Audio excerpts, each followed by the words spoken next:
बिस्मिल्लाहिर्रहमानिर्रहीम।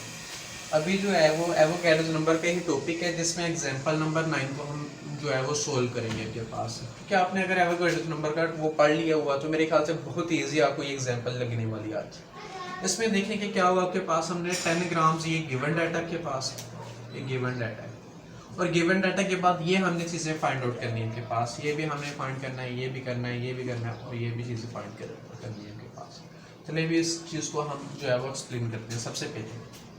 सबसे पहले मैं ए पार्ट को, मतलब आपके पास नंबर ऑफ मॉलिक्यूल्स कितने हैं उसको हम फाइंड आउट करेंगे।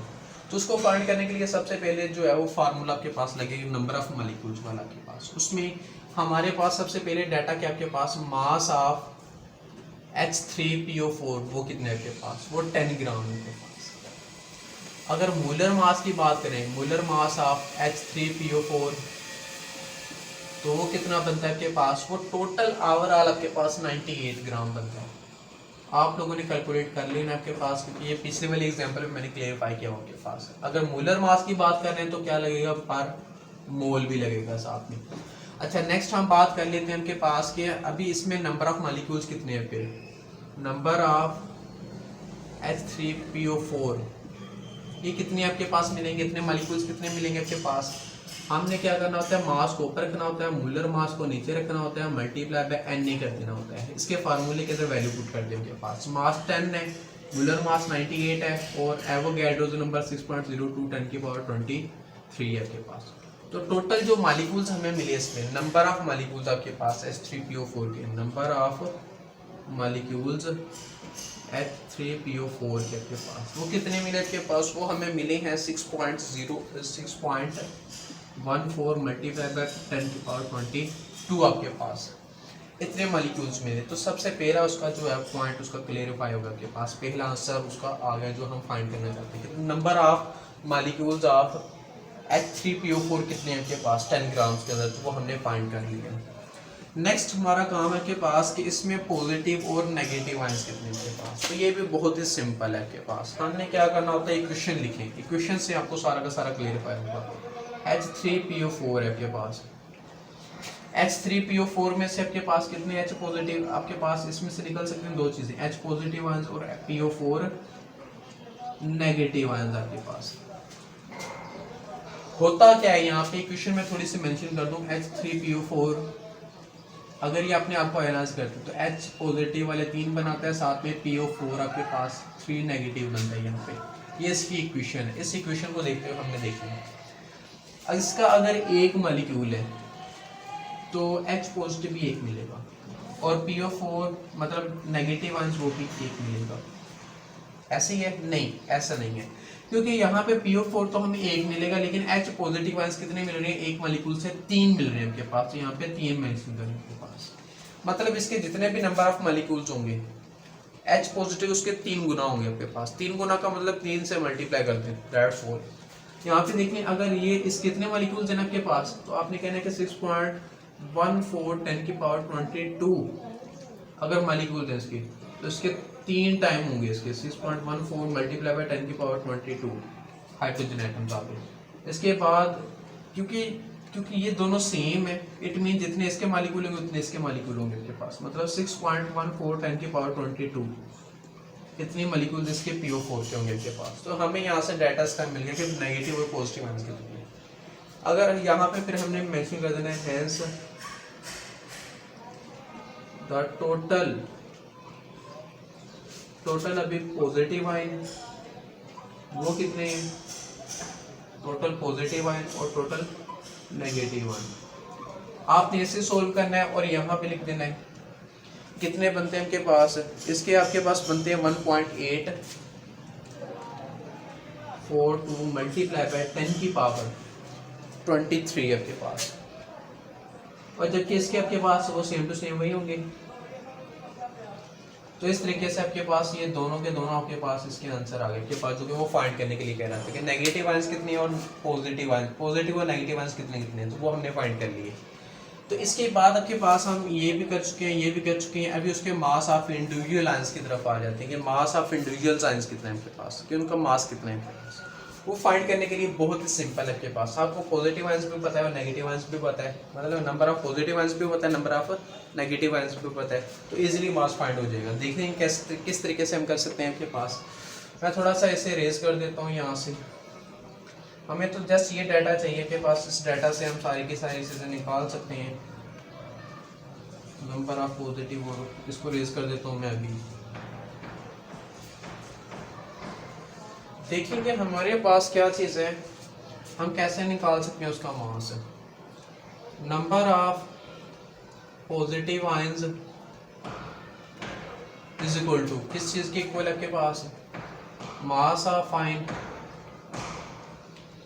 मास ऑफ आयंस के उसका मास क्या है आपके पास, ये तो हमने फाइंड करना है उसका पॉजिटिव आयन का, और डिवाइड बाय आयोनिक मास, उसका जो आयोनिक मास बनता है वो हमने बताना है, और मल्टीप्लाई में क्या होता है एन है आपके पास, हमने वैल्यू पुट कर देनी है। इसकी जगह पे हमारा ये चीज़ आ जाएगी 1.842 इज इक्वल टू मास हमने फाइंड करना है पॉजिटिव आयन का। थोड़ा सा ऐसे लिख लेता हूँ। आयोनिक मास अगर बात कर लीजिए, ये पॉजिटिव आयन कौन था, H पॉजिटिव था, क्या था, H पॉजिटिव था, तो इसका एटॉमिक मास आपके पास 1 होता है, और मल्टीप्लाई बाय n है, मतलब 6.02 10 की पावर 23 है आपके पास। अगर हमने मास फाइंड करना है तो क्या होगा आपके पास, 1 उधर आके मल्टीप्लाई होगा 1.842 मल्टीप्लाई बाय 1, और डिवाइड में क्या होगा ये चीज़ 6.02 10 की पावर 23।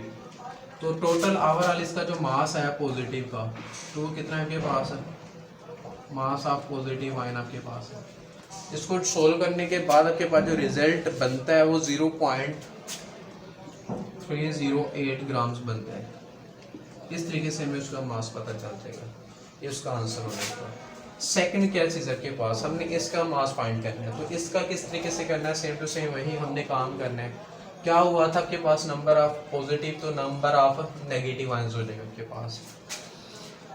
सेम टू सेम यही फार्मूला है आपके पास, यहाँ पे पॉजिटिव जगह पे नेगेटिव कर लो कोई इशू नहीं है आपके पास। तो यहाँ पे हमने क्या कर देना आपके पास, इसके ये वाले नंबर्स पुट कर देने 6.14 मल्टीप्लाई बाय 10 की पावर। चलिए मैं शुरू से लिख देता हूँ ताकि आपको वो फिर होना मसला।